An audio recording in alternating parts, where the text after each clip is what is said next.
Copyright disclaimer. Under Section 107 of the Copyright Act 1976, allowance is made for fair use for purposes such as criticism, comment, news reporting, teaching, scholarship, and research. Fair use is a use permitted by a copyright statute that might otherwise be infringing. Non-profit, educational, or personal use tips the balance in favor of fair use. The Virginia Company of London was a joint stock company chartered by King James I in 1606 to establish a colony in North America. Such a venture allowed the Crown to reap the benefits of colonization, natural resources, new markets for English goods, leverage against the Spanish without bearing the cost. Investors, meanwhile, were protected from catastrophic losses in the event of the project's failure.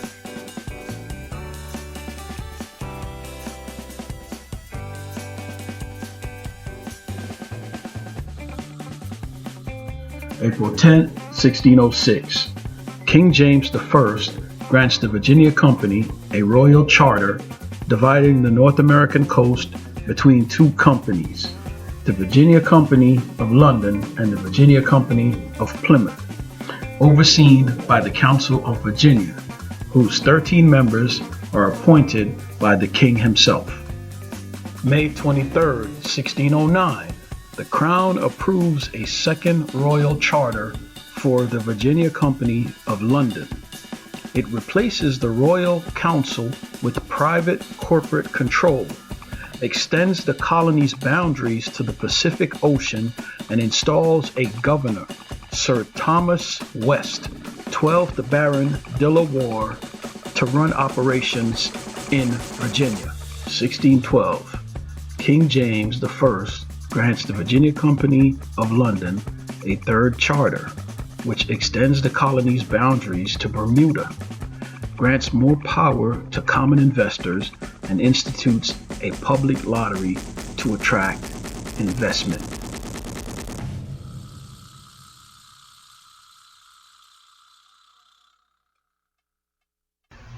Sir Walter Raleigh was an English soldier, explorer, poet, and courtier who funded 3 voyages to Roanoke Island, 1584 to 1587, and whose ostentatious manner of dress and love for Queen Elizabeth became legendary. Born a commoner in Devon, England, Raleigh, also spelled Raleigh, nevertheless had connections to Elizabeth through his mother and may have exploited those relationships to win a place at court. Sir Thomas Smythe was an English merchant who served as the first of 3 treasurers of the Virginia Company of London. Although his surname is sometimes rendered Smith, he always spelt it Smythe, like his father. He was a successful haberdasher and investor in trading companies, including the East India Company. He was briefly imprisoned after a rebellion against Queen Elizabeth, but was knighted by King James I in 1603 and appointed royal ambassador to Russia. Sir George Somers was an English privateer and sea captain who served as admiral of a large resupply voyage to Jamestown in 1609. His ship, the Sea Venture, was wrecked and its passengers stranded for almost 10 months on the islands of Bermuda. A native of Dorset in the southeast of England, Somers preyed on Spanish shipping in the West Indies during his early years, earning enough money to buy land and build a nice home near his native town of Lyme Regis. Described as being a lion at sea, he was knighted by King James I in 1603, and in 1606 was named in the Virginia Company of London's Royal Charter to settle Virginia. Edward Maria Wingfield was a founding member of the Virginia Company of London and the first president of the Council of Virginia, a group of Jamestown settlers appointed by the company to make local decisions for the colony. Born into a political and military family, Wingfield followed his uncle Jacques Wingfield to Ireland and spent many years fighting there during the reign of Queen Elizabeth I. He studied law briefly, fought the Spanish in the Low Countries, returned to Ireland, and served in Parliament before retiring from military service in 1600. Sir Thomas Gates served as governor of Virginia in 1610 and then as lieutenant governor from 1611 until 1614. Born in the southwest of England, he served in the West Indies with Sir Francis Drake and fought with Robert Devereux, 2nd Earl of Essex, in Normandy and Cadiz, where Gates was knighted in 1596.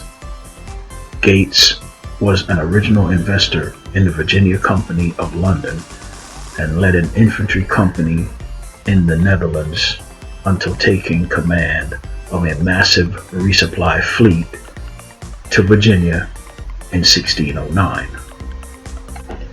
Richard Hakluyt, better known as Richard Hakluyt the Younger or Richard Hakluyt the Minister, to distinguish him from his elder cousin of the same name, was an editor, geographer, and Anglican minister.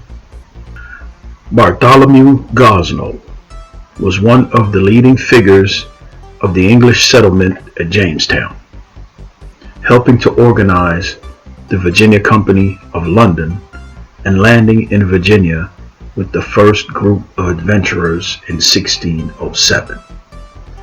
Born in Suffolk on the eastern coast of London in 1571, he joined Robert Devereux, 2nd Earl of Essex, on his expedition to the Azores in 1597. Upon his return to England, Gosnold became interested in colonizing North America, planting about 20 colonists in New England in 1602. Although the colony failed, Gosnold is credited for making the first documented European visit to Cape Elizabeth and for naming Cape Cod and Martha's Vineyard.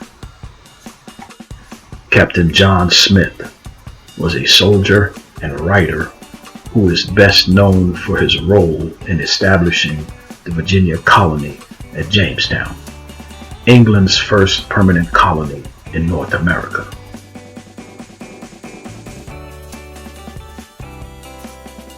April 10, 1606, King James I grants the Virginia Company a royal charter dividing the North American coast between two companies, the Virginia Company of London and the Virginia Company of Plymouth, overseen by the Council of Virginia, whose 13 members were appointed by the King. May 13, 1607, the Jamestown colonists select a marshy peninsula 50 miles up the James River on which to establish their settlement. May 23, 1609, the Crown approves a second royal charter for the Virginia Company of London. It replaces the Royal Council with private corporate control, extends the colony's boundaries to the Pacific Ocean, and installs a governor, Sir Thomas West, 12th Baron de la Warr to run operations in Virginia. July 24th, 1609. A hurricane strikes the 9-ship English fleet bound for Virginia on a rescue mission. The flagship Sea Venture is separated from the other vessels and irreparably damaged by the storm. May through June 1609, the Virginia Company of London issues the colony's new governor, Sir Thomas Gates, confidential instructions, orders, and constitutions by way of advice set down, declared, and propounded to Sir Thomas Gates, Knight Governor of Virginia, for the direction of the affairs of that country. November 1609. Powhatan Indians lay siege to Jamestown, denying colonists access to outside food sources. The starving time begins, and by spring, 160 colonists, or about 75% of Jamestown's population, will be dead from hunger and disease. This action begins the First Anglo-Powhatan War from 1609 to 1614. Mid-December 1609, the Virginia Company of London publishes a true and sincere declaration defending its colony in the wake of the apparent loss of the Sea Venture and reasserting the company's desire to maintain the settlement. 1610.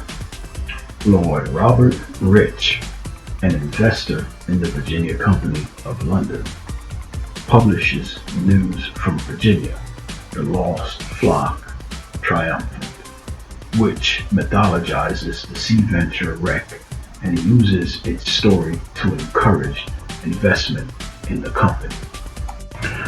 July 20th, 1610. Sir Thomas Gates leaves Jamestown for England, where he will use his story of the Sea Venture to advocate for the colony and spur further investment. Aboard ship with him are 2 Virginia Indians recently taken prisoner, the Wirrawass or Chief Sassenachcum and his son Kainta. June 25th, 1611. Thomas West, 12th Baron de la Warr, addresses a letter to his superiors at the Virginia Company of London.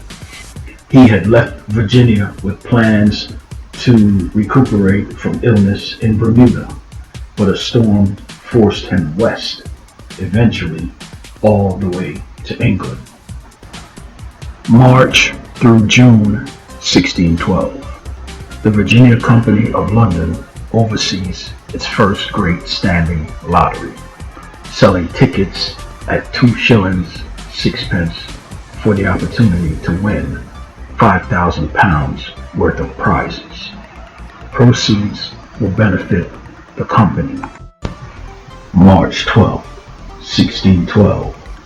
King James I grants the Virginia Company of London a 3rd charter which extends the colony's boundaries to Bermuda, grants more power to common investors, and institutes a public lottery to attract investments. Summer 1612 through June 1613. The Virginia Company of London oversees its little standing lottery, selling tickets for 12 pence.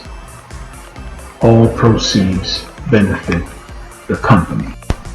Summer 1612 through November 17, 1615. The Virginia Company of London oversees its 2nd great standing lottery, selling tickets at 5 shillings. All proceeds benefit the company. 1616 through 1621. The Virginia Company of London oversees a series of running lotteries, offering participants across England the opportunity to buy tickets and win prizes. All proceeds benefit the company. November 18, 1618. The Virginia Company of London issues its instructions to George Yeardley, which include the establishment of the General Assembly and the headright system. These instructions came to be known as the Great Charter. April 28, 1619. Sir Edward Sandys takes over as treasurer, essentially chairman of the Virginia Company of London. Sir Edwin Sandys, one of the founders of the Virginia Company, was an author and parliamentarian as well as a colonizer. May 1620. The Virginia Company of London reports £7,000 in lottery earnings from the previous year out of £9,831 of total cash for the company. The company also reports that it expects to earn £8,000 from the lotteries in the following year. June 28, 1620. Henry Wriothesley, 3rd Earl of Southampton, is elected treasurer of the Virginia Company of London. February 24th, 1621. Sir Lionel Cranfield, an investor in the Virginia Company of London, speaks in the House of Commons against the company's use of lotteries. March 22, 1622. Indians under Opechancanough unleash a series of attacks that start the Second Anglo-Powhatan War. The assault was originally planned for the fall of 1621 to coincide with the redisposition of Powhatan's bones, suggesting that the attack was to be part of the final mortuary celebration for the former chief. 1623. The unmasked face of our colony in Virginia, as it was in the winter of the year 1622, by Nathaniel Butler, is published. It criticizes the Virginia Company's governance of its colony. May 1623. The Privy Council launches an inquiry into the administration of the Virginia Company. May 24, 1624. Following a year-long investigation in mismanagement headed by Sir Richard Jones, Justice of the Court of Common Pleas, the Crown revokes the Virginia Company of London's charter and assumes direct control of the Virginia colony.